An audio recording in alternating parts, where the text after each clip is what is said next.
우리 안에 계신 예수를 생각하고 확인하는 건 참 중요한 것 같습니다. 말씀드리지만 그 사람의 얼굴빛, 그 사람의 그 즐거움은 사실은 외부로부터 오는 게 아닙니다. 먹는 것, 입는 것, 마시는 것, 그것으로부터 오는 것은 오래가지 않습니다. 그것은 우리의 안에 있는 걸 바꿀 수는 없어요. 우리를 즐겁게 하고 우리에게 힘을 주고 우리로 또 걸어가게 하는 것은 우리 안에 있는 예수의 십자가와 그 은혜 그리고 성령의 충만함. 우리 이걸 놓치면 안 됩니다. 내 안에 계신 예수, 내 안에 계신 십자가의 능력이 그 어떤 환경 속에서도 걷는 거죠. 사도 바울이 감옥에서, 요셉이 감옥에서 하나님의 함께 하심과 형통하심으로 사람들을 축복하고 나눴던 것, 그 어려운 상황, 노예의 상황, 모함과 모든 것들을 겪었던 상황에서 안에 계신 성령, 안에 계신 예수의 십자가의 능력을 견디고 이겨냈던 거죠. 먹는 것, 입는 것, 그건 우리를 밝게 하지 않습니다. 빛을 비추지 않아요. 그럼 우리 안에 있는 예수가 우리를 비춰주시고 밝게 해주시는 줄로 믿습니다. 그럼 우리 모든 성도님들이었으면 참 좋겠습니다. 힘들고 어려운 상황에서 그렇게 걸어갔으면 좋겠고요. 4월 10일에 대한민국 운명이 달린 총선이 있습니다. 지금 여러 후보들이 나타나고 공천을 하고 또 그들이 자신의 이제 공약들을 이야기하는데, 여러분 이런 투표를 보면서 어떤 생각이 좀 드세요? 어떤 사람을 뽑아야 될까? 공약집도 보고 그런 것들을 점검하실 텐데, 중요한 사람들을 저희가 뽑는 거지 않습니까? 이 일에 저희가 기도도 해야 되고요. 관심도 가져야 되는데, 오늘 본문을 통해서 좀 그런 대비를 좀 했으면 좋겠다는 생각도 들고, 더불어서 그리스도인들은 또 어떻게 부르심을 받았는지, 그러니까 부르심이 전부가 아니라 부르심을 받은 사람으로서 살아가는 모습은 어떠해야 되는지를 오늘 요셉을 통해서 좀 생각해 보려고 합니다. 이걸 세 가지 정도로 좀 이야기할 수 있는데, 본문을 통해서 몇 가지를 정리하고 마지막 부분에 요셉을 통해서 그리스도인으로 부르심을 받은 사람의 세 가지의 모습은 어떠해야 되는지를 좀 생각해 보도록 하겠습니다. 오늘 내용은 그 2년 후의 내용입니다. 그 2년 후라는 건 요셉이 술 맡은 자에게 꿈을 해석해주고 그 꿈이 이루어져서 술 맡은 자는 복직되고 그 다음에 그 떡 굽는 자는 죽임을 당했던, 그 실현이 됐던, 꿈이 실현이 됐던, 해석된 대로 됐던 그 후 2년이 지난 거죠. 요셉은 사실 여기에 기대를 좀 했죠. 어떤 기대를 했습니까? 이 술 맡은 자가 자기를 기억해 줄 것을 기대한 거죠. 질문 한번 드려볼게요. 요셉이 이 술 맡은 자에게 이런 부탁을 했을 때 정치적인 의도가 있었을까요? 다른 말로 하면 나중에 애굽의 국무총리가 되는 걸 기대하면서 이걸 부탁했겠냐는 거예요. 그렇지 않은 걸 우리가 압니다. 왜냐하면 요셉이 부탁한 건 자기가 억울하게 여기에 갇히게 된 거를 말해서 바로가 나를 풀어줬으면 좋겠다라고 한 거예요. 근데 만약에 우리가 이것을 그런 식으로 읽어버리면 어떤 결론에 도달하냐면 요셉은 애굽 총리가 되기 위해서 노력한 게 되는 거죠. 이 모든 과정이 거기에 염두를 두고 있는 거예요. 그리고 나중에 오늘 본문에도 보면 바로왕에게 그 요셉이 하는 말이 하나 있어요. 33절 말씀을 보면 오늘 설교의 제목이던데, 바로께서는 명철하고 지혜 있는 사람을 택하라고 해요. 그럼 이걸 누굴 염두에 둔 거죠? 자기를 염두에 둔 걸까요? 만약 그랬다면 이 이야기는 요셉의 고도의 정치적인 공학이 들어가서 국무총리를 기대하면서 하는 그런 내용으로 읽을 거란 말이죠. 근데 우리는 이 내용이 그런 내용이 아니라는 걸 잘 알고 있어요. 요셉이 그런 꿈을 가진 적도 없고 그렇게 되기를 바랬던 적도 없었다는 거죠. 그래서 요셉은 꿈꾸는 자도 아니고, 다시 말씀을 드리지만 꿈을 해석하는 자도 아니고 꿈을 이루는 자도 아니라는 겁니다. 그럼 국무총리가 되기 위해서 준비한 사람이 아니에요. 이 모든 과정에 꿈을 주신 분은 누구시죠? 하나님. 꿈을 해석하는 분도 하나님. 꿈을 이루는 분도 하나님인 거죠. 이걸 놓치면 요셉이 국무총리가 된 꿈 이야기가 우리에게만 남는다는 거예요. 그래서 지금까지 여러분 우리가 요셉에 대해서 꿈꾸는 자, 그리고 애굽 총리가 된 것들을 생각하지 않습니까? 그런 식으로 읽어서는 안 된다는 거예요. 이 본문은. 요셉에 대해서도. 요셉은 이걸 고도로 집약하여서 준비해서 이뤄낸 사람이 아니기 때문입니다. 오히려 요셉은 자신의 삶에서 하나님과 함께함으로 어떤 모습을 보였기 때문에 그 하나님의 인도하심을 따라 거기에 가게 된 거죠. 이걸 놓쳐서는 안 되는 거예요. 근데 우리는 자꾸 꿈꾸게 하고 큰 꿈을 가져서 총리가 되는 것으로 얘기를 한다고 하는 거예요. 전혀 그렇지 않습니다. 그런 내용이 아니에요. 그러니까 우리가 이미 이 본문 말씀에 요셉이 그런 의도가 없었다는 걸 안다면 요셉에 대해서 우리가 자세히 살펴야 될 필요가 있다는 거죠. 자, 2년 후가 됐어요. 바로가 꿈을 꿉니다.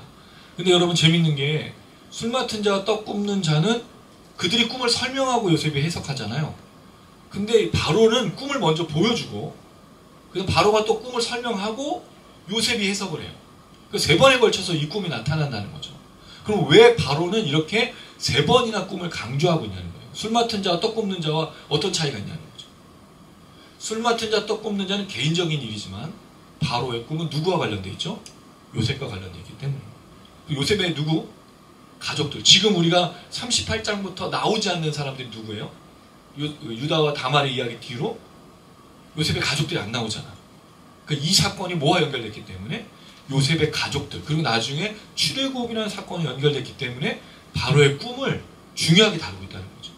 그리고 이 바로의 꿈을 통해서 누가 지금 부각되게 만들려는 거죠? 성경은? 요셉이요. 그런 의도가 있어서 지금 하고 있는 거예요. 자, 그랬을 때 2절 보니까 아름답고 살진 7 암소가 강가에서 올라와서 갈밭에서 뜯어먹고 있었어요. 이거 본 거를 얘기하는 거예요. 근데 이건 바로가 설명하는 게 아니에요. 성경이 설명하는 거죠. 바로의 설명은 뒤에 나옵니다. 17절부터 바로의 설명이 나오는데 이 두 개를 비교해 보면요, 좀 차이가 있어요. 이건 제가 나중에 한번 정리를 해서 보여드리겠습니다. 오늘 이제 나누는 건 아니고요. 오늘 이 자세한 내용까지는 저희가 보진 않을 겁니다. 그냥 쑥 넘어가는 차원에서 할 건데, 여기에 보면 표현들이 좀 다르게 나와요. 아름답고 살찐이라는 게 개역개정 한글 성경에 번역은 없는데 원어로 보면 용모가 아름답고가 되어 있습니다. 외형이. 그러니까 이 소화가 바로가 그 성경에서 말할 때 용모, 외모가 소가 아름다우면 얼마나 돼요? 근데 아름답다고 썼어요. 진짜 아름답고 매력적이라고 썼어. 잘생겼다. 소가 잘생긴 거예요. 암소가. 우리는 그 잘생겼다는 표현을 왜 쓰죠? 소가 잘생겼다는 건 이렇게 말하는 의미가 있잖아요. 먹고 싶지 않습니까? 소? 그렇게 먹기에 좋다라는 뜻을 쓴 거죠. 그렇죠? 그 다음에 살쪘다. 여러분, 살찌다와 살진 것은 다릅니다. 한글 표현에 보면 살지다가 있고 살찌다가 있어요. 살찐 것은 우리가 말하는 살쪘어 나. 그 살쪘은 거고, 살진 것은 튼실한 것. 그러니까 좋은, 왜 여러분, 어우 참 실하다라고 말할 때 그런 다른 표현이에요, 여러분. 그런데 살진. 여기 살진이라는 말이 또 히브리어 보면 재밌는 게 살이 뭐냐면 진짜 살. 바사르란 단어예요. 육체, 고기. 그게 진이 무슨 뜻이냐면 여기서는 가득 찼다라는 뜻이에요. 그러니까 우리가 딱 볼 때 여러분 마블링이 생각나지 않습니까? 이런 고기에 그런 것들을 표현해낸 거예요. 그러니까 결국 암소는 되게 튼튼하고 뭔가 그 아주 매력적인 그런 암소라는 거죠.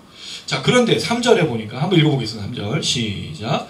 그 뒤에 또 흉하고 파리한 다른 7 암소가 나의 강가에서 올라와 그 소와 함께 나의 강가에 서 있더니. 강가에서 올라온 다른 소가 있어요. 흉해요. 흉하다는 말은 여러분 놀랍게도 라라는 단어인데 이건 악하다 할 때 쓰는 말이라고 했죠. 나쁘고 해롭고 악하다는 거예요. 그럼 이게 흉측한 거죠. 여기도 이제 표현이 뭐가 빠졌냐? 얼굴이 악해. 그럼 여러분 소가 얼굴이 악한 게 뭐 살인자예요? 범죄자예요? 그런 표현이 아니죠. 이 소가 굉장히 흉측한 모습이라는 걸 표현하는 거겠죠. 그리고 파리하다는 말, 사실 파리하다는 말 잘 안 쓰는데 창백한 게 아니에요. 여인 거예요. 여인 거. 마른 거. 그냥 아까는 살쪘으니까 지금은 마른 거죠. 대충 이게 무슨 감인지 알죠? 우리가 하도 많이 이 얘기를 들었으니까 풍년과 흉년을 표현하는 그런 걸 알 수 있다는 거죠. 어쨌든 그렇게 왔는데 4절에 보니까 충격적인 장면이 뭐냐면 흉하고 파리한 이렇게 말라 비틀어지고 흉하게 생긴 게 매력적인 그 소를 먹어버린 거예요. 바로가 깼어요. 왜? 너무 흉측해서. 여러분 왜 이렇게 안 좋은 꿈 꾸면은 자다가 깨지 않습니까? 억! 하고 소리를 지르면서 깬 거겠죠? 자, 그럼 5절에 보니까 다시 잠들었어요. 다시 잠이 드는 게 아니고 두 번째 꿈을 꾼 거예요. 잠이 들었는데 두 번째 꿈을 꾼 거죠. 한 줄기에 무성하고 충실한. 이게 재밌어요. 무성하다는 말은 앞에 나오는 살진에서 살진, 이 튼튼한 고운의 단어를 썼어요. 그러니까 이 이삭은 곡식과 나달은 줄기에서 나오는 게 되게 뭐라고 표현해야 될지 잘 모르겠는데, 곡식이 되게 뭔가 결실이 있어 보이는 그런 튼튼한 나무, 튼튼한 그런 거게 되겠죠. 충실하다는 단어를 토부를 썼어요. 이게 뭐죠? 선하다, 아름답다. 그러니까 이게 되게 아름다워 보여요. 똑같이. 자, 그래서 그 다음에 가늘고 동풍의 말은, 이게 참 재밌는데, 가늘다라는 말은 또 이 파리하다, 또 여위다 이런 뜻인데, 동풍에 바람에 말라버렸어요. 여러분, 나무가 마른 거는 어떻게 알 수 있냐면 겉이 아니에요. 속이 빈 거예요. 그래서 이 단어를 표현할 때 뒤에 가면 속이 꽉 찬이라는 뜻도 써요. 결국 이 바람에 말라버리니까 속이 말라버려서 이게 전혀 쓸모가 없는 이삭이 되는 거죠. 자, 이 가늘고 동풍에 마른 7 이삭이 뭘 하죠? 또 무성하고 충실한 이 7 이삭을 삼켰어요. 이게 얼마나 이상한 꿈이었겠습니까? 또 깨서 그 꿈을 또 그렇게 생각한 거니까. 그래서 8절에 뭐라고 되어 있냐면 한번 읽어보겠습니다. 8절 시작. 아침에 그의 마음이 번민하여 사람을 보내어 애굽의 점술과 행인들을 모두 불러 그들에게 그의 꿈을 말하였으나 그것을 바로에게 해석하는 자가 없었다. 그의 마음이 번민했다는 말은 그 마음이 아닙니다. 마음에 심란한 게 아니고 영혼이에요. 영혼. 그 영혼이 지금 몰아붙임을 당하고 있는 거죠. 압박받는 거예요. 이 꿈을 해석을 못하니까 술 맡은 자, 떡 굽는 자와 달라. 이건 더 심각한 꿈을 꾸고 있으니까 얼마나 이를 괴롭혔어요. 그러니까 이제 이 점술가가 넣은 점쟁이입니다. 점쟁이. 현인들은 뒤에 나오는 요셉이 표현한 단어 똑같은 단어를 썼어요. 요셉이 지혜 있는 자라고 말했죠. 그 지혜 있는 자. 어떻게 보면 그 당시에 점성술사들, 점쟁이들과 또 탁월한 지식을 갖고 있는, 지혜를 갖고 있는 사람들을 말하는 거겠죠. 물론 모았지만 이 꿈을 해석하는 사람이 없었어요. 이 꿈을 보고 뭐라고 말해야 될지 아무도 몰랐다는 거예요. 근데 여러분, 우리 이걸 보면서 되게 너무 쉽게 이해하지 않습니까? 이게 당연히 풍년이고 이게 흉년이지. 그만큼 우리가 오랫동안 들었던 거예요. 근데 만약에 이 꿈을 그냥 봤으면 몰랐겠죠. 자, 그랬을 때 요셉이 출연할 수 있는 발판을 만들어주는 사건, 술 맡은 자가 여기서 등장해요. 2년 만에. 이 사람이 이렇게 말합니다. 9절 한번 읽어볼게요. 시작. 술 맡은 관원장이 바로에게 말하되 내가 오늘 내 죄를 기억하나이다. 여러분, 신기하지 않습니까? 술 맡은 자가 등장하자마자 하는 말이 뭐예요? 내 죄를. 그러면 술 맡은 자가 요셉을 기억하지 못한 게 죄라고 지금 인식한다는 거잖아요. 정말 그렇게 생각했을까? 왜 이런 표현을 썼을까 하는 좀 생각이 듭니다. 그래서 사실은 이게 이 술 맡은 자가 죄를 고백하는 거라기보다는 아마도 술 맡은 자가 꿈 해석하는 이 부분 때문에 누굴 기억해낸 거죠? 요셉을. 근데 요셉의 부탁이 있었잖아요. 억울함을 풀어달라고. 그때 생각이 나서 아마 자신의 과오라고 말하는 게, 이게 죄라는 것보다 실수라는 어떤 그런 잘못에 대해서 이야기하는 것으로 보는 게 좋지 않을까라는 좀 생각이 듭니다. 자, 그래서 어쨌든 술 맡은 자가 이 요셉을 기억하게 돼서 이 바로에게 설명하는 내용이 나오는데, 자초지정을 또 설명해. 10절에 보면 여러분, 자기가 어떻게 갇혔는지 말하죠. 그리고 나서 12절에 히브리 청년. 히브리 청년이라는 말은 요셉이 어디서 왔는지 지역적인 의미를 썼다고 말씀드렸어요. 그 사람이 우리가 와서 꿈을 풀어주는데 각 꿈대로 각 사람에게 해석했다. 그리고 나서 13절에 이렇게 말합니다. 13절 같이 한번 읽어보겠습니다. 시작. 그 해석한 대로 되어 나는 복직되고 그는 매달려나이다. 이게 중요한 거죠. 꿈을 해석하는 게 중요한 게 아니고 그 꿈이 어떻게 돼야 돼요? 해석된 대로 이루어진 게 중요한 겁니다. 만약 그렇지 않았다면 바로가 이 사람 부를 일이 없었을 거예요. 근데 술 맡은 자가 이 히브리 청년이 얼마나 놀라웠냐면 꿈을 듣고 바로 해석을 해줬는데 그대로 됐습니다. 그러니까 이것이 기억이 나서 2년 만에 기억이 나서, 근데 2년 만에 기억날 수밖에 없죠. 술 맡은 자는 요셉을 기억할 필요가 있을까요? 없을까요? 없어요. 의무가. 왜 요셉의 억울함을 술 맡은 자가 풀어줘야 돼요?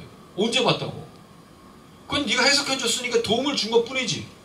그런데 꿈을 해석하지 못하니까 그 사람이 기억나는 거죠. 그래서 이제 이 요셉을 말하게 되는 것으로 볼 수가 있습니다. 자, 그런데 술 맡은 자는 절대로 요셉의 억울함을 풀어주지 않아요. 원래는 이게 목적이었잖아요, 요셉이. 근데 술 맡은 자가 꿈을 해석하고 이루어진 것만을 이해해서 말하지, 요셉의 억울함을 풀어준 얘기 하지 않아요. 왜냐면 그 얘기 할 필요가 없죠. 여기서 갑자기 요셉을 풀어주세요 하면 술 맡은 자도 위험하고 누구도 위험해? 요셉도 위험해. 그리고 요셉도 절대로 그 얘기를 하지 않아요. 왜냐면 요셉이 여기서 바로를 만나자마자 나는 억울하게 갇혔고 이걸 하지 않는다는 거죠. 요셉은 지혜로웠을까요? 지혜롭지 않았을까요? 지혜로운 거죠. 뭘 말해야 될지 너무 잘 알고 있었던 거예요. 굉장히 중요합니다. 여러분 저는 똑똑한 사람보다 명철한 사람보다 지혜로운 자가 된 여러분이었으면 좋겠어요. 똑똑한 사람 많아요.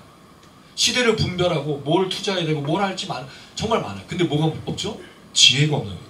지혜는요 명철과 달라요. 똑똑한 거랑 달라요. 지혜는 통찰력입니다. 그리고 지혜는 문맥을 보고 상황을 봐요. 이제 텍스트가 본문이면 컨텍스트를 상황으로 말하는데 문맥과 문자와 상황을 다 분별하는 것을 지혜라고 말하는 거예요. 저는 우리 성도님들이 그랬으면 좋겠어요. 똑똑하지는 않을 수 있지만 죄송해요 여러분 바보 멍청이라고 말하는 게 아니고 똑똑하진 않을 수 있는데 지혜로운 자였으면 좋겠어요. 특별히 그리스도인은 더 그래야 됩니다. 이 시대를 분별하려면 주님이 주신 지혜가 필요하거든요. 그래서 여러분들을 누군가 찾아서 물어보고 말하는 사람들이었으면 좋겠어요. 그럼 얼마나 재밌어요. 술 맡은 자가 기억해낸 사람이 누구예요? 감옥에 갇힌 죄수예요. 그것도 보디발의 아내에 모함받아서 뭐 한 사람이에요? 강간범 아니에요? 그렇죠. 따진다면 이게 말이 되는 얘기예요? 근데 꿈을 해석해주고 이 술 맡은 자가 그럼 단순히 이 꿈만 해석해줌을 본 게 아닌 거죠. 요셉과 함께 있으면서 그의 뭘 봤을까요? 지혜로움과 성실함과 여러 가지를 보지 않았겠습니까? 그러면 천거하지 않아요.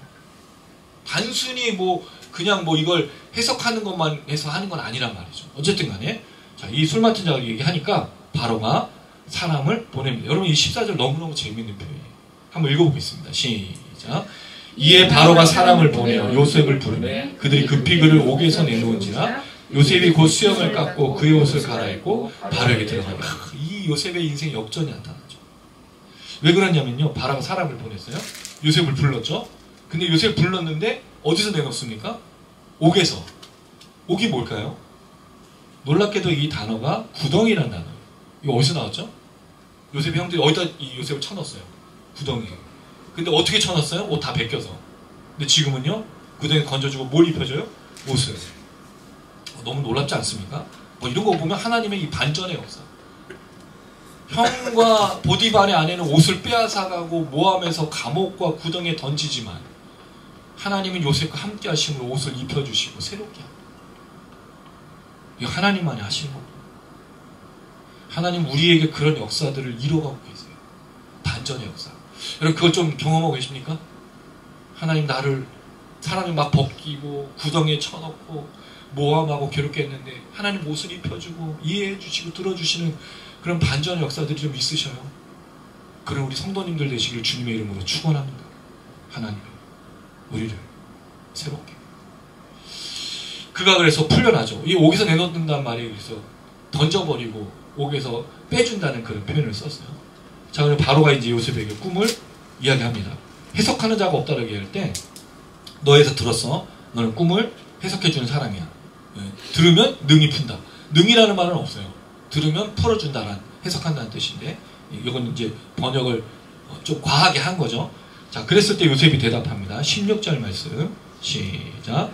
요셉이 바로에게 대답하이르되 내가 알아 하나님께서 바로에게 편안한 대답을 하시리이다. 참 재미있는 표현이잖아요. 이것도. 요셉이 바로에게 내가 해석할 줄 안다고 하니까 바로 뭐라 했으면 내가 아니라면 나를 제외하고 나는 없고 이게 누가 썼던 말이죠. 세례 요한이 나는 없고 예수는 흔하여 내가 아니라는 거죠. 요셉은 철저하게 알았어요. 자기의 인생의 해석자, 자기 인생의 꿈을 보여주신 분, 자기 인생의 꿈을 이루시는 분이 누군 줄 알았어요. 하나님을. 여실하게 깨달고 있는 거죠. 바로에게 편안한 대답을 하신다는 말이 무슨 뜻일까요? 이거 읽으면서 어떤 좀 생각이 들었습니까? 바로에게 편안한 대답을 하실 것이다.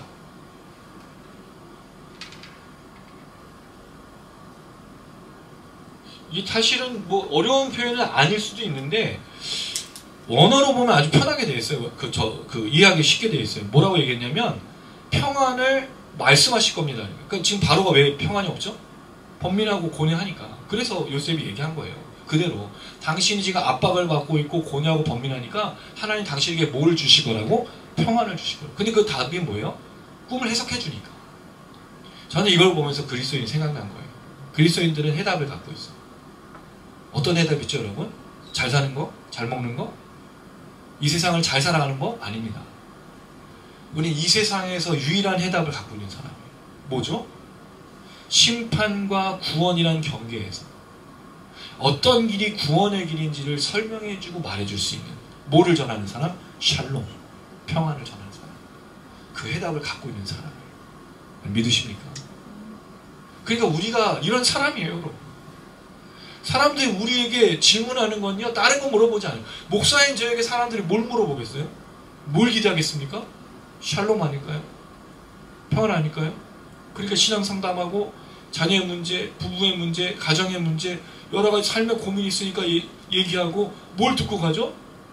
저의 인생의 경험을 들을까요? 아니죠. 하나님의 샬롬을 듣는 거죠. 이게 이 세상이 우리 그리스도인들에게 기대하는 바예요. 사람들은 우리에게 여러 가지를 기대하지 않습니다. 사람들은 우리에게 평안을 기대합니다. 왜?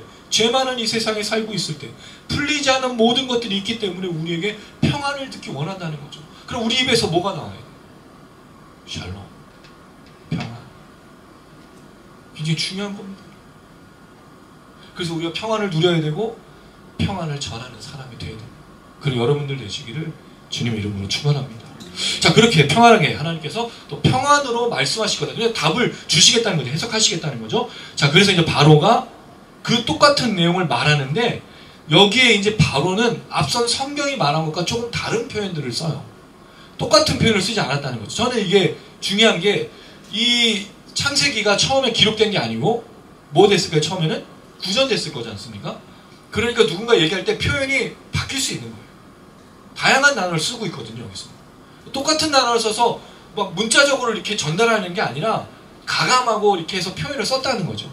그래서 정말 신나게 들을 수 있게 이렇게 하고 있는 거죠. 그래서 바로가 요셉에게 꿈 얘기를 할 때 살지고 아름다운 또 뒤집었어요.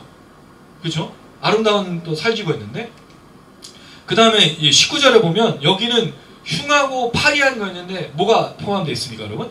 약하고라는 게. 그러니까 이걸 설명할 때 이제 생동감 있게 표현하고자 해서 이런 것들을 첨가하고 있는 거죠. 나머지 내용은 같아요. 그래서 여러분 이거는 그냥 보시면 되겠습니다. 그래서 똑같이 일고남소, 잘생기고 튼실한 일고남소를 여위고 마른 흉악한 소가 먹었던 것, 그리고 이삭도 그렇게 먹고 있는 것을 똑같이 얘기를 하고 있는 거죠. 그랬을 때 아무도 이 얘기를 해석해주는 사람이 없었다는 게 바로의 결론이었어요. 똑같은 얘기가 반복이 되죠. 그런데 이게 지금 누구 앞에서 하는 얘기죠? 요셉 앞에서. 근데 이제 이것은 해결될 거예요. 풀릴 거예요. 왜? 요셉이 대답을 알고 있으니까. 근데 요셉이 대답을 알고 있는 게 아니죠. 누구 때문이죠? 하나님이. 이렇게 됐으면 좋겠습니다, 여러분. 우리가 해결책이 됐으면 좋겠어요. 물론 유일한 해답, 유일한 열쇠는 하나님이십니다. 할렐루야. 그러나 우리가 있잖아요. 그걸 전하는 사람들. 우리가 말해야 되잖아요. 우리가 전해야 되잖아요. 우리가 나눠줘야 되는 것 아니에요? 이 세상의 수많은 고민, 이 세상의 죄악의 문제, 이 세상을 살아가는 수많은 사람들의 갈등에 대해서 우리가 말하고 전하고 이야기하는 사람이 되어야 된다는 거죠. 요셉이 바로 말합니다. 25절 한번 읽어볼게요. 시작. 요셉이 바로에게 아뢰되 바로의 꿈은 하나라. 하나님이 그가 하실 일을 바로에게 보이심이니이다. 요셉은 먼저 해석하기 전에 뭘 얘기한 거죠? 이건 앞으로 일어날 일이라는 걸 설명했고 바로에게 하나님 보여주신 것이라고 말하고 있다는 거죠. 그럼 이 꿈은 그냥 평상시의 꿈은 꿈도 아니라 분명히 하나님이 바로를 통해서 뭔가 말해주려고 하는 꿈이었다는 거예요. 이걸 여러분 한 번만 표현한 게 아닙니다. 28절을 보십시오. 하나님이 그가 하실 일을 바로에게 보이신다. 그러니까 이 꿈이 중요한 거예요. 요셉에게도 요셉이 이걸 통해서 국무총리가 된 게 중요한 게 아니고 하나님의 역사 속에서 바로와 요셉이 만날 수밖에 없었던 사건임을 계속 강조하고 있다는 거죠. 하나님이 하실 일이라고 해요. 한 번 더 강조합니다. 32절 한번 읽어볼게요. 32절 시작. 바로께서 꿈을 2번 겹쳐 꾸신 것은 하나님이 이 일을 행하셨습니다. 자, 정하셨습니다. 하나님이 속히 행하실 일. 이건 정하신 일이에요. 반드시 일어날 일이에요. 그런데 뭐가 필요한 거죠? 대비가 필요한 거죠. 여기서 그리스도인들의 역할이 하나 더 나와요. 그리스도인들은 뭐를 전하는 사람이어야 된다고 말씀드렸죠? 샬롬, 평안. 두 번째, 그리스도인들이 전해야 될 게 무엇입니까? 그리스도인들은 해결책을 갖고 있습니다. 아까 말씀드렸죠. 대비를 할 수 있도록. 이거 그냥 꿈만 얘기하는 게 중요한 게 아닙니다. 종말이 왔다라고 이야기합니다. 또 이 시대가 지금 악하다고 많은 수많은 사람들이 분별하고 판단합니다. 그러나 문제는 해결책이 없는 거예요. 대안이 없는 거예요. 여러분, 비난이 나쁜 게 뭐냐면 비난은 대안을 제시하지 않기 때문입니다. 그럼 비판은 또는 그 사람에 대해서 또는 어떤 일에 대해서 무언가 분별하는 것은 반드시 대안이 있기 때문입니다. 그리스도인들은 대안이 돼야 돼요. 우리가 이 시대에 있는 목적이 그거잖아요. 대안으로 우리가 존재하고 있는 거죠. 여러분, 정치를 하라 또는 다른 어떤 행동을 하라 라고 말씀을 드리는 게 아니에요. 우리가 가지고 있는 믿음 안에서 이 땅에서 또 하나의 하나님 주신 사람들로서 걸어가야 될 일들을 말씀드리는 거예요. 이게 우리가 살아가야 될 목적입니다. 먹고 마시고 이 세상에서 뭔가 승부하고 끝내는 그 목적이 아니고 세상 사람들에게 해답을 주고 해결책을 주고 어떤 상황과 환경이든지 간에 하나님 역사를 보여주는 사람이 돼야 된다는 게 우리 역사여야 된다는 거죠. 그 요셉의 이야기를 계속해서 강조하고 있는 것입니다. 자, 그리고 나서 요셉이 바로에게 꿈을 해석해 주죠. 26절입니다. 7 좋은 암소. 여기 이제 좋은 암소가 됐어요. 약간 살찌고 아름다운 걸 다 좋은 것으로 표현했습니다. 이 이삭도 7 해다. 그러니까 7년이라는 그 해가 될 것이다 라고 말하고요. 27절. 파리하고 흉한. 여기 흉한 악한 그 7소. 그리고 속이 빈. 여기에 이제 드디어 속이 빈 게 나오죠. 말라비토는 지금 속이 비었기 때문에 이건 이삭은 열매를 맺을 수 없으니까 그런 표현을 쓴 거죠. 7년이다. 그건 뭐냐면 풍년과 흉년이 있을 것을 말하는데 큰 풍년이 있고 큰 기근이 들어서 땅이 멸망할 것을 지금 이야기하는 거예요. 그럼 마치 이걸 보니까 누가 생각나십니까? 노아 생각나지 않으세요? 세상을 준비하는 노아. 세상에 대해서 대비하는 노아. 뭘 준비했죠, 여러분? 방주예요. 이게 그리스도인들이에요.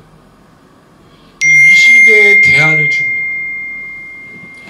우린 이 시대, 이 세상 사람들에게 유일한 열쇠와 해결책을 제시하는 사람으로 방주를 짓는 겁니다.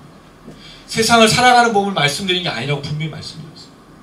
그래서 여러분, 이 시간 다시 우리가 요셉이 국무총리가 되는 것이 이 성경의 목적이라는 것을 버려야 되는 거예요. 이제 앞으로는. 대신에 오히려 요셉이 있는 곳마다 어떤 역사가 일어나는 거예요. 그가 노예로 찾아왔을 때, 노예로 잡혀왔을 때 보디발의 집에서 어떤 일이 일어났죠? 형통케 함으로 말미암아 축복을 받았어요, 사람들이.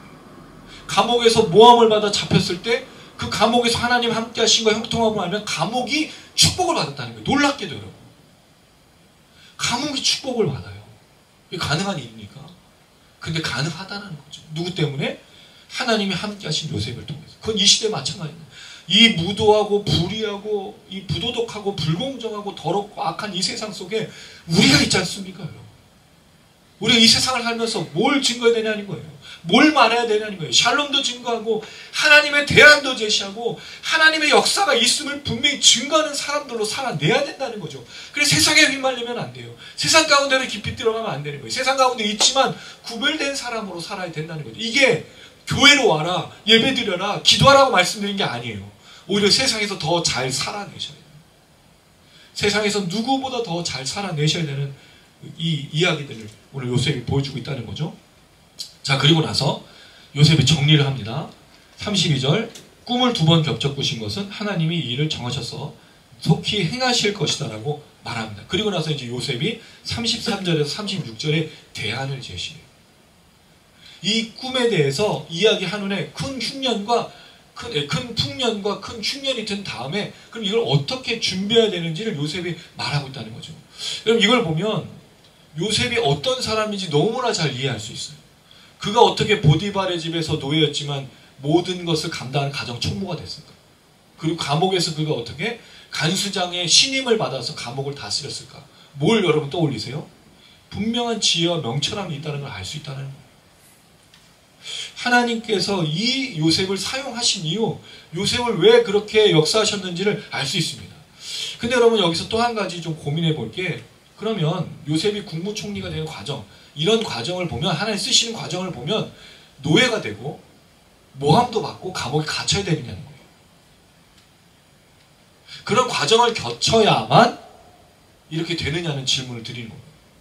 그럼 어떻게 생각하세요? 우리 그런 얘기 하지 않습니까? 큰 인물이 되려면 어려움도 겪고 고통도 겪고 모험도 좀 받아야지. 그런 걸까요? 그렇지 않습니다.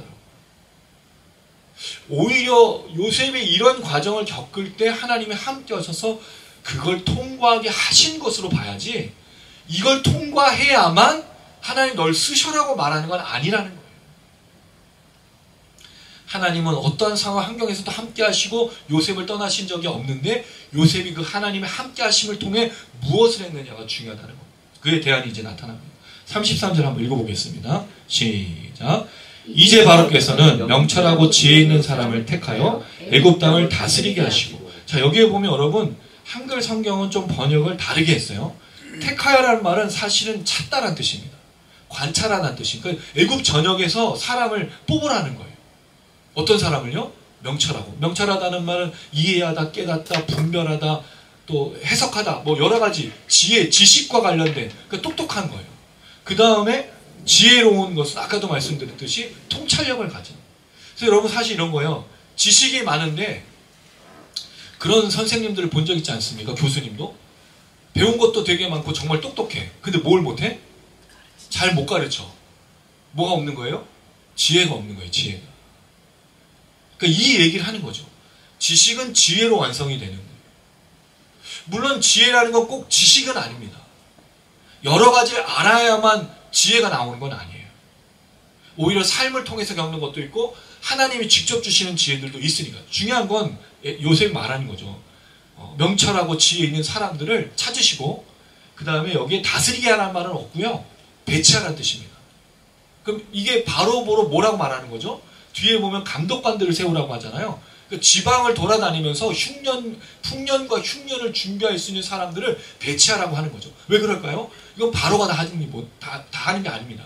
그리고 이것을 하는 이유가 또 있어요. 애굽 전역에 풍년과 흉년이 있을 때 사람들이 어떤 생각을 하죠? 풍년이 있을 때 흉년을 대비합니까, 여러분? 잘 안 하거든요. 근데 이건 7년의 풍년이 분명히 있고 다음에 뭐가 올 거라고요? 7년의 흉년인 걸 아니까 소명과 사명을 받은 사람들이 가서 이걸 준비하라는 거죠. 여러분 이걸 보면 그리스도인들의 삶에 굉장히 연결되는 거예요. 우리는 풍년과 흉년의 때를 준비해야 돼요. 예수께서 오셔서 이 땅에 구원의 역사, 생명 얻는 역사가 있어요. 그래 그 속에 뭐가 있죠? 환난과 흉년 있지 않습니까? 그러나 궁극적으로 우리가 뭘 준비해야 돼요? 하나님의 나라, 완성. 이게 그리스도인들의 역할이에요. 우리는 준비하는 사람이에요. 그래서 곳곳에 있는 거예요. 각 가정에, 각 직장에, 그 각 나라마다 여러 민족과 열방들 속에 숨어서 하나님의 나라를 대비하고 준비하는 사람들도 있는 거예요. 그게 깨어서 우리가 하는 거예요. 그래서 이단과 싸워야죠. 사이비와 싸워야죠. 신천지와 싸워야죠. 종말론을 하는 사람들과 싸워야죠. 분별하고 깨어있어요. 그래서 우리가 여기 존재하는 거예요. 우리 여러분 이 땅을 살아갈 때 이 명철과 지혜로운 삶으로 분명히 살아야 된다는 거죠. 그런 사람을 뽑아서 배치하라고 말합니다. 자, 그러니까 바로께서 이것이 행하셔서 나라 안에 감독관들을 두고 7풍년에 애굽 5분의 1을 거두라고요. 그러니까 애굽 전역에서 5분의 1을 걷어놔서 풍년의 때, 그 7년 동안 이 5분의 1을 거둘 거니까 그 양이 얼마나 많겠습니까? 나머지 7년을 준비할 수 있는 이 제안을 하는 거죠. 자, 그리고 나서 35절 한번 읽어보겠습니다. 35절 시작. 그들로 장차올 풍년의 모든 곡물을 거두고 그 곡물을 바로의 손에 돌려 양식을 위하여 각 성읍에 쌓아두게 하소서. 자, 이 풍년의 때 5분의 1 거둔 다음에 하는 게 뭐죠? 쌓아두는 겁니다. 쌓아두는 거예요. 당연하죠, 여러분. 흉년이 올 거를 뻔히 알고 있으니까 당연히 쌓아두겠죠. 자, 그런데 한글 성경이 번역하지 않은 단어가 여기 나와요. 이게 좀 아쉽습니다. 한글 성경에서 번역되지 않은 단어가 어떤 단어가 있냐면 지키다, 감시하다, 보호하다, 책임지다라는 단어가 빠져버렸어요. 저는 이게 좀 너무 사실은 좀 안타깝습니다. 이게 되게 중요한 단어거든요. 왜냐하면 풍년의 때 5분의 1 거뒀죠. 그 흉년의 때를 대비하면 7년이라는 시간이 굉장히 길잖아요. 그럼 그거를 누군가가 배치가 돼서 저장을 했어. 저장만 하고 있으면 안 되죠. 왜? 흉년의 때 이 창고에 저장했던 것을 감시하고 지키고 책임을 지지 않으면 어떤 일이 벌어지죠? 그 곡식들과 소가 썩고 죽고 그럴 거잖아요. 감시해야 된다는 거예요. 지켜야 된다는 거예요. 이게 빠져버렸어. 이게 원어에 있거든요. 개역개정 성경은 이걸 생략해버렸어요. 근데 NJB하고 NAS, 영어 성경은 대부분 다 있고요. 현대어 성경도 이 단어가 있어요. 이거 번역을 빼버렸다는 거예요. 이게 되게 중요한 단어인데. 그래서 여러분 사실은 이게 요셉이 말하는 게 너무 중요한 걸 말하는 거죠. 풍년의 때에 그리고 흉년의 때를 대비하면서 사람들이 사명감을 가지고 곡식들을 잘 보호하고 지켜서 흉년을 대비하라고 아주 강력하게 말하고 있다는 거예요. 이게 얼마나 놀라운 대안입니까? 제시예요.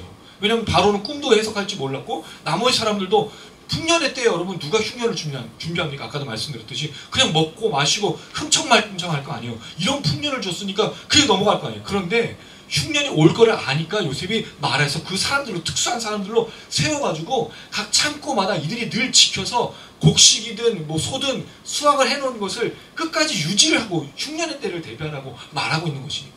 그래서 여러분 다음에 우리가 나오는 내용에 보면 애굽의 그런 전국에 이 흉년이 들었을 때 이 사람들은 서로 나눠 먹고 있는 놀라운 역사들을 경험하고 있다는 거죠. 이 요셉 한 사람이 하나님의 뜻을 받아서 감당해서 이것을 준비하고 있다는 거예요. 그래서 이 말씀을 통해서 우리가 정리해 볼 수 있는 겁니다. 36절 말씀에 그래서 저장해서 대비하고 망하지 않을 수 있도록 요셉이 제안합니다. 그러고 나서 이것을 바로가 요셉을 세워서 국무총리로 만들어서 일을 진행하는 게 다음 주의 이야기인데요. 오늘 본문을 이제 좀 정리해 보도록 하겠습니다. 오늘 본문 말씀에 보면 요셉이 이 바로를 만났을 때 이야기했던 첫 번째 이야기, 평안이었습니다. 저는 이게 그리스도인들의 중요한 역할이라고 분명히 다시 한번 말씀을 드립니다. 평안을 전하는 사람이 되셔야 됩니다. 왜냐하면 우리 안에 분명한 평안과 은혜와 기쁨이 있기 때문입니다. 물론 우리가 살아갈 때 늘 평안하지 않아요. 우리도 걱정과 염려와 두려움에 사로잡힙니다. 그러나 우리가 받은 십자가, 우리가 받은 복음, 우리가 받은 진리는 분명히 사람들에게 평안을 허락하기 때문입니다. 그래서 여러분들을 통해 이 평안의 메시지가 증거되어졌으면 좋겠습니다. 두 번째는 오늘 하나님이 하실 일을 바로에게 말할 때 매개체가 있었어요. 그 누구였습니까? 요셉이었죠. 이게 지금 이 시대의 그리스도인들의 역할이라고 분명히 말씀드렸습니다. 그래서 여러분 우리가 하나님의 말씀을 깊이 깨닫는 게 중요해요. 사람들을 향하여서 이 환난의 때 다시 오실 그 주님의 나라를 준비하도록 우리가 끊임없이 선포하고 이야기해야 된다는 거예요. 여러분 사람들을 만나면 어떤 이야기를 하십니까? 사람들을 만나면 무엇을 이야기하십니까? 대부분 사람들이 살아가는 과정과 삶을 이야기하지 않습니까? 친구들 만나면 술 한잔도 하고 교제하고 밥 먹을 때 무슨 얘기하세요? 대부분 아파트 얘기, 자녀 얘기 이걸로 끝나지 않습니까? 근데 우리가 해야 될 얘기는 그 얘기가 아니라는 거죠. 우리가 해야 될 얘기는 그 사람들의 문제와 그 사람들의 불안과 두려움과 죄에 대한 것에 대한 선포, 생명, 구원인 겁니다. 우리가 멈추면, 우리가 말하지 않으면 그 영혼에 대해서 누구도 관심 갖지 않습니다. 누구도 말하지 않아요. 언제 그 얘기를 들어보겠습니까? 만약에 다른 사람들이 접근하면, 주로 이제 이단들이 접근하면 뭘 얘기하죠? 결국에는 온전한 진리 가운데 들어가지 못하고 생명 가운데 나가지 않는 심판받게 되는 것이 내버려 둔다는 거죠. 그래서 우리가 이 시대에 여기서 이 일을 감당해야 된다는 생각이 들어요. 특별히 이 빌딩 안에 우리가 부르심을 받고 왔습니다. 저 뭐 나눠주고 뭐 하는 거 여러분 효과가 없는 게 아니라 분명히 말씀드렸어요. 있어요. 그리고 여기 6층에 이제 그 부동산 하시는 그분도 만나서 또 계속 교제를 이어가고 여기 있는 전층에 사람들을 전도하기 위해서 애쓸 겁니다. 올해 20명을 놓고 기도할 건데 여러분 그 일이 잘 이루어질 수 있도록. 그거 하는 이유가 뭐죠 여러분? 샬롬과 진리를 증거해서 이들의 삶의 문제를 해결해 주기 위해서 우리가 해결책을 제시하는 거예요. 내가 알고 있는 해결책, 내가 믿고 있는 예수, 나를 살려주시고 나를 구원하시고 어떠한 상황과 환경에서라도 나와 함께 하시는 그 하나님이 너의 하나님이시라고 말해주는, 그래서 그도 구원받고 그도 생명을 얻는 일을 위해서 우리가 여기 있고 이 건물을 통해서 우리가 감당하려고 하는 겁니다. 이게 여러분 우리에게 굉장히 중요한 일은 사실 기억하고, 더불어서 여러분이 있는 직장, 삶의 터전, 가정 동일한 역사가 나타나야 돼요. 그래서 여러분 사실 전도는요 바깥에 나가서 지나가는 사람에게 전단지 나눠주는 전도가 아니고 관계 전도가 돼야 됩니다. 빌립이 나다나엘에게 뭐라 그랬죠? 와보라 그랬어요. 그럼 그냥 와보라 그랬을까요? 교회에다가만 데려다 놓고 나머지 교회가 알아서 할 거 아닙니다. 빌립과 나다나엘은 굉장히 긴밀한 관계였잖아요. 그래서 이 빌립의 삶을 아는 나다나엘이 와본 거죠. 그리고 그 나다나엘을 계속해서 관리하고 함께했던 그 관계였던 거예요. 여러분 전도는 관계입니다. 우리 주변에 널려있지 않아요 여러분? 우리 주변에 교회 다니는 사람이 많으세요? 교회 안 다니는 사람이 많으세요? 다 교회 안 다니지 않습니까? 그런데 교회를 다녀본 적이 있어요 없어요? 그죠? 찾아야죠. 머리끄댕이를 잡아서. 머리끄댕이 잡으면 안 되죠. 그래가지고 고소당해요. 밥도 사주고 차도 마시고. 목적이 뭐예요, 여러분? 교회 숫자 채우는 거? 아닙니다. 그 사람을 향하신 하나님의 한 영혼을 향한 그 마음. 나를 구원하기 위해서 여러분 얼마나 많은 사람이 작용하세요? 여러분 지금까지 구원받는 이 걸음 속에 홀로 오셨어요? 아닙니다. 저를 위해서 기도해 주는 분이 너무 많아요. 저를 돌아봐주고 찾아주는 분이 너무 많아요. 제가 무엇이간데? 제가 무엇이라고? 저를 왜 기억하면서 사람들이 찾아오며 말하며 격려하며 기도한다고 얘기해 줄까요? 한 영혼을 향하신 하나님의 뜻이 거기 있기 때문입니다. 여러분의 영혼을 향한 하나님의 뜻이 거기 있는 거예요. 그러니까 그 사람들이 여러분들에게 전화도 하고 기도도 하고 내가 너를 사랑한다고 축복도 하고 이걸 하고 있는 거예요. 우리가 그런 사람을 받고 있잖아요. 받았잖아요. 그럼 우리가 그 사랑을 이제 전하고 나누고 증거해야죠. 우리를 기다리는 사람에게, 우리를 만나는 사람들에게. 여러분 주저할 필요가 없어요. 오늘 주저하면 내일 말 못합니다. 오늘 말해야 되고 오늘 차 한 잔 사주고 오늘 밥 사줄 거 또 꼭 밥하고 차 안 주고 다른 걸 하더라도 이야기 나누고 질문하더라도 되게 중요한 게 질문이라고 말씀입니다. 공감하고 배려하는 것은 또는 손도 잡아주고 그게 여러분 중요한 겁니다. 만약에 누군가 기억나면 그날 바로 하셔야 돼요. 그 순간 바로 하셔야 돼요. 나중에 하겠다라고 하면 잊어버린 겁니다. 근데 여러분 왜 순간에 그것이 기억이 날까요? 왜 갑자기 그 사람 떠오를까요? 이유가 있는 거 아니겠습니까 여러분? 그게 우리가 해야 될 일이라는 거죠. 마지막으로 하나님의 사람들의 세 가지 특징, 그러니까 처음에 말씀드렸던 명철해야 됩니다. 지혜로워야 되고요. 마지막 지키는 자, 책임감이 있어야 돼요. 청소년 얘기도 했지만 교회에도 직분을 뽑아요. 감독의 직분, 목사의 직분, 장로의 직분, 집사의 직분들이 있어요. 그 내용이 디도서하고 디모데전서에 나오는데 그 내용을 보면요. 한마디로 뭐라고 말할 수 있을까요, 여러분? 똑똑한 거? 지혜로운 거? 아닙니다. 그 한마디로 종합하면요. 책임입니다. 책임. responsibility. 책임감. 하나님께서 부르신 사람들에게는 반드시 책임감을 요구했어요. 여러분 총선에서 우리가 사람들을 뽑을 때 뭐가 필요하죠? 똑똑한 사람, 지혜로운 사람? 아닙니다. 책임감입니다. 자기가 한 말을 지키는 사람. 특별히 이 시대에는요. 자기가 말해놓고 자기가 뒤집고 어제 이 말해놓고 다음에 가서 다른 말하고 너무 많이 보고 있는 거 아니에요 여러분?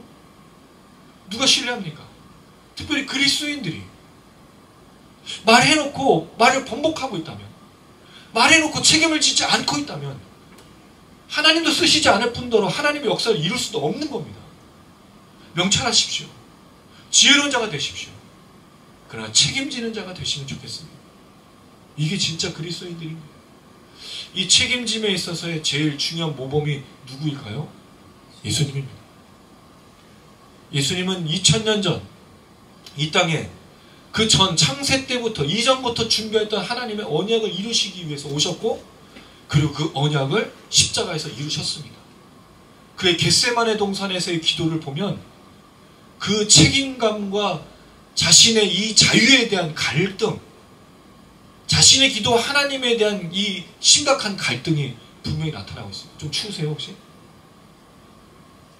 예, 좀 추우시다가 그러신 것 같아요. 이게 여러분 책임감이에요. 책임감. 하나님의 아들이라는 책임감, 하나님의 언약을 맡은 사람의 책임감. 만약에 우리가 이것을 포기한다면요, 이 세상에 하나님의 복음은 증거되지 않고 십자가는 나타날 수가 없습니다. 모두가 다 자기의 이익과 자기의 유익을 살아간다. 맡은 바 사명, 그 사명이 여러분 다른 게 아니지 않습니까? 아까도 말씀드렸듯이 샬롬을 전하고 하나님의 구원 역사를 전하는 우리의 책임감을 놓쳐버린다면 누가 하나님의 복음을 들을 수 있겠냐는 거예요. 우리 여기 있는 이유, 우리 가정에 있는 이유, 삶에 있는 이유 놓치지 않고 걸어가는 우리 모든 성도님 되셨으면 좋겠어요. 명철하고 지혜로우시고 책임감으로 이 땅을 살아가실 때 분명히 우리를 통해서 하나님이 놀라운 역사를 이루실 줄로 믿습니다. 그리고 여러분들 되시기를 주님 이름으로 축원합니다. 아멘.